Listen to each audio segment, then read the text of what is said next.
আসসালামু আলাইকুম।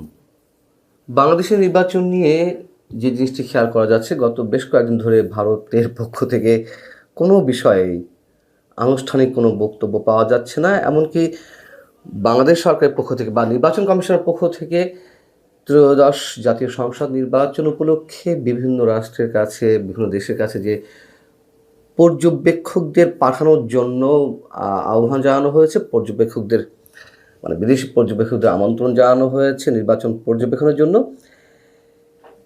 সেই সব দেশের মধ্যে এখনো পর্যন্ত 11টি দেশ তাদের কোনো পর্যবেক্ষকের নাম এখনো পর্যন্ত পাঠায়নি, এবং নিঃসন্দেহে এর মধ্যে ভারত রয়েছে।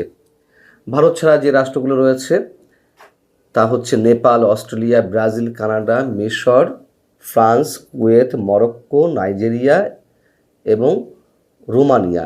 এই দেশগুলোর পক্ষ থেকে বাংলাদেশ থেকে যে আমন্ত্রণপত্র গেছে তার কোনো জবাব এখনো পর্যন্ত দেয়া হয়নি।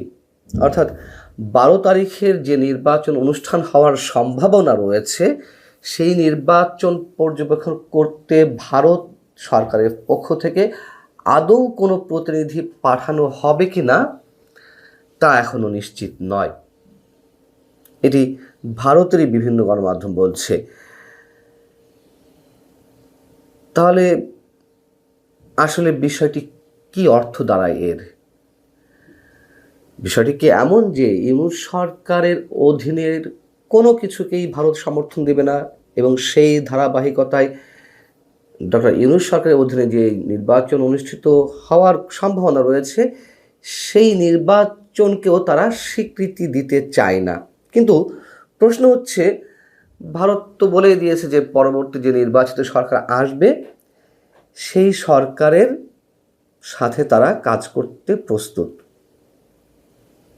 যদি তাই হয় তাহলে নির্বাচনকে স্বীকৃতি দেবে না কেন? নাকি এখনো ভারত বোঝার চেষ্টা করছে যে এই নির্বাচন আদৌ হয় কিনা সে সম্পর্কে নিশ্চিত হওয়ার? অথবা ভারত এখনো পর্যন্ত তার কৌশলটি অ্যাপ্লাই করার চেষ্টা করছে কিনা বা কৌশলে সফল হওয়ার চেষ্টা করছে কিনা? তারা যে বারবার অন্তর্ভুক্তিমূলক বা ইনক্লুসিভ নির্বাচনের কথা বলে আসছে সেই বিষয়টি তারা নিশ্চিত করতে পারে কিনা। যদিও তারা বিএনপির প্রতি এক ধরনের সমর্থন দিয়ে দিয়েছে, হ্যাঁ, একটা ফ্রি ফেয়ার ইলেকশন হলে তো বিএনপির জিতে যাওয়ার মোটামুটি নিশ্চয়তা রয়েছেই, তবে তারা বারবার ইনক্লুসিভ নির্বাচনের কথা বলছে। যাই হোক, এদিকে সজীব ওয়াজেদ জয়ের প্রকাশ্যে একটি অনুষ্ঠানে, কলকাতার একটি অনুষ্ঠানে বক্তব্য দেওয়ার কথা রয়েছে ভার্চুয়ালি সংযুক্তির মাধ্যমে, এবং সবচেয়ে সিগনিফিক্যান্ট যে বিষয়টি সেটি হচ্ছে তিনি সোমবার যেই অনুষ্ঠানে ভার্চুয়ালি বক্তব্য দিবেন সেখানে ভারতের কেন্দ্রীয় সরকার যে দলের, বিজেপির নেতারা থাকবেন, বিরোধী দল কংগ্রেসের নেতারা থাকবেন, কমিউনিস্ট পার্টি ইন্ডিয়ার সেই দলের নেতা থাকবেন, কিন্তু পশ্চিমবঙ্গের যে শাসক দল তৃণমূল কংগ্রেসের কোনো নেতার থাকার কোনো সম্ভাবনা নেই। তার কারণ যে আমন্ত্রণপত্রটি করা হয়েছে তাতে তৃণমূল কংগ্রেসের কারোর নাম নেই। এবং ভারতীয় গণমাধ্যম, এমনকি আমাদেরও কোনো কোনো গণমাধ্যম যেটি বলছে যে বাংলাদেশকে ঘিরে আঞ্চলিক রাজনীতি, গণতন্ত্র এবং ভবিষ্যৎ দিক নির্দেশনা নিয়ে সজীব ওয়াজেদ জয় গুরুত্বপূর্ণ বক্তব্য দিবেন, এবং তিনি যে বার্তা দিবেন তা বাংলাদেশ ও দক্ষিণ এশিয়ার রাজনীতিতে সুদূর প্রসারী প্রভাব পড়তে পারে। কি বক্তব্য আসলে তিনি দিবেন, এবং এই নির্বাচন ঘিরে কি বিশেষ কোনো বক্তব্য তিনি সেখানে দিতে যাচ্ছেন আমরা জানি না, তবে এই ধরনের ইঙ্গিত ভারতের গণমাধ্যম দেওয়ার চেষ্টা করছে। এবং তারা যেটি বলছে যে এটি ভারতে প্রথমবারের মতো সরাসরি ভার্চুয়াল বক্তব্য সজীব ওয়াজেদ জয়ের, যা নিঃসন্দেহে একটি ঐতিহাসিক মুহূর্ত। এখানে ঐতিহাসিক কি ঘটতে যাচ্ছে আমরা জানি না। যাই হোক,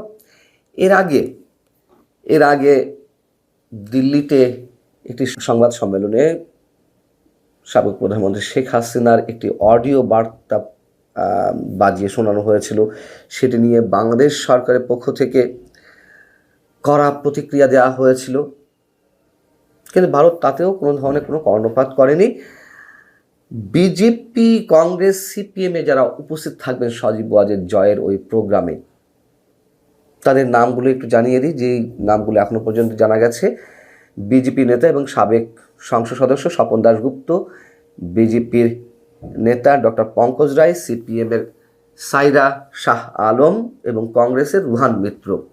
এর পাশাপাশি থাকবেন ভারতের আরও বিভিন্ন রাজনৈতিক দলের প্রতিনিধিরা, বুদ্ধিজীবী, শিল্পী, সাহিত্যিক, সাংবাদিক সহ বিভিন্ন পেশাজীবী সামাজিক সংগঠনের প্রতিনিধিরা।